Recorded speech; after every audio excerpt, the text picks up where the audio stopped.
അത് കാസർഗോഡ്, കണ്ണൂർ, ആലപ്പുഴ, കോട്ടയം ഉൾപ്പെടെയുള്ള ജില്ലകളിൽ നിരവധി സ്കൂളുകളിൽ നിന്നും RSSൻ്റെ സമുന്നത നേതാക്കളുടെയും പ്രാദേശിക നേതാക്കളുടെയും അധ്യാപകരുടെയും എല്ലാം കാര്യം കഴുകി പാദപൂജ നടത്തിയെന്ന വാർത്തയാണ് ഇപ്പോഴും പുറത്തു വന്നിട്ടുള്ളത്. കേരളത്തിൻ്റെ മതനിരപേക്ഷ ഉള്ളടക്കത്തെയും ജനാധിപത്യ അവബോധത്തെയും തകർക്കുന്ന ഫ്യൂഡൽ സംസ്കാരത്തിൻ്റെ ഭാഗമായി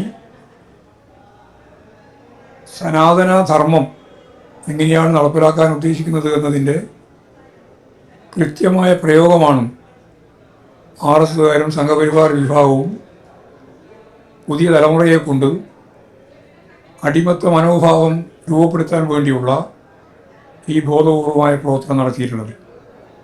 കാടത്തപരമായ സമീപനമാണ്. അധ്യാപകരെ ബഹുമാനിക്കണമെന്ന കാര്യത്തിലൊന്നും ആർക്കും തർക്കമില്ല. അധ്യാപകരെ മാത്രമല്ല, ആരെയും ബഹുമാനിക്കുന്നതിൽ ആരും ഒരു തരത്തിലുള്ള എതിർപ്പും പ്രകടിപ്പിക്കുന്നില്ല. പക്ഷേ ഇത് ആദരവ് പ്രകടിപ്പിക്കുന്നു എന്ന് പറഞ്ഞിട്ട് നൂറ്റാണ്ടുകൾക്ക് മുമ്പ് രാജ്യം സംസ്കരിച്ച, ഒരിക്കലും പാടില്ല എന്ന് പറഞ്ഞ ചാതുർവർണ്ണ വ്യവസ്ഥയുടെ ഭാഗമായിട്ടുള്ള ഒരാചാര രീതി നടപ്പിലാക്കാനാണ് ആധുനിക സമൂഹത്തിൽ കേരളം പോലുള്ളൊരു സംസ്ഥാനത്ത് ഈ RSSകാരും സംഘപരിവാർ വിഭാഗവും ചേർന്ന് അവർ കൈകാര്യം ചെയ്യുന്ന വിദ്യാഭ്യാസ സംവിധാനത്തിൻ്റെ മേലെ നടപ്പിലാക്കാൻ ഇപ്പോൾ തീരുമാനിക്കുകയും നടപ്പിലാക്കുകയും ചെയ്തിട്ടുള്ളത്. അപലപിക്കേണ്ടുന്ന ഒരു കാര്യമാണിത്.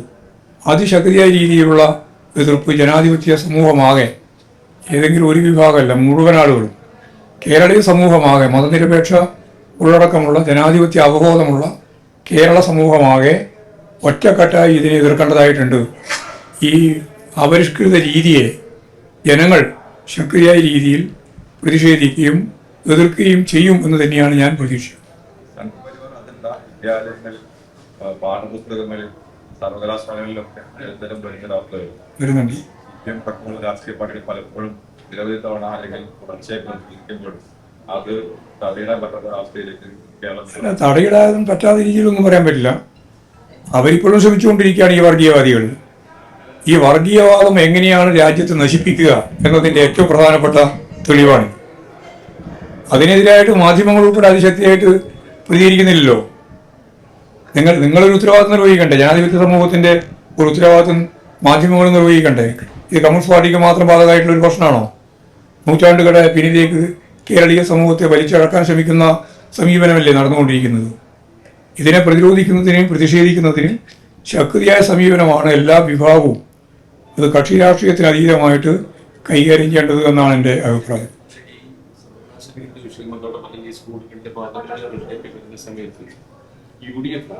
അത് അക്രമ സമരങ്ങളോട് മൗനം പാലിക്കുന്നു അല്ലെങ്കിൽ അത് അക്രമ സമരം നടത്തി എന്ന് പറഞ്ഞുകൊണ്ട് പിന്തുണ കൊടുക്കുന്ന രീതിയാണ് UDFന്റെ പരിപൂർണമായ പിന്തുണ ഇക്കാര്യങ്ങൾക്കെല്ലാം അനുകൂലമായിട്ടാണുള്ളത്.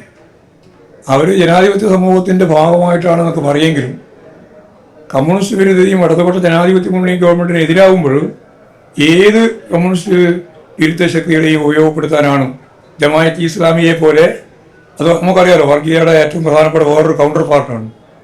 ഒരു ഭാഗത്ത് ജമാഅത്ത് ഇസ്ലാമിയാണ്, വേറൊരു ഭാഗത്ത് RSS BJP വിഭാഗമാണ്. ഇതിനെല്ലാമായിട്ട് സന്ധിയോട് മുന്നോട്ടേക്ക് പോകുന്നതിൽ യാതൊരു പ്രയാസവും UDFനില്ല. അതാണിപ്പോൾ കണ്ടുകൊണ്ടിരിക്കുന്ന ഒരു ചിത്രം.